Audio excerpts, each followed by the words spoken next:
para makita doon sa buong mundo at saka dito, all over the world na makilala ka. Pag puro panalo ka, Efron Reyes ka na.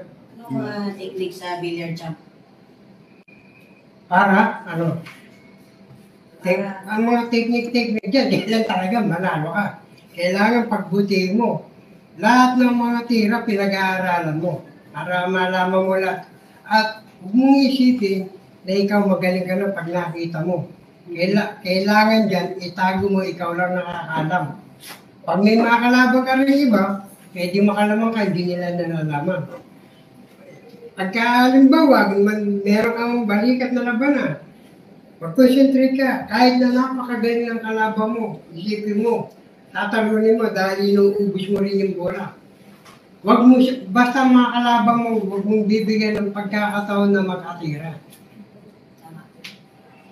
Lagi kang mag-iisip pagka halimbawa mahirap.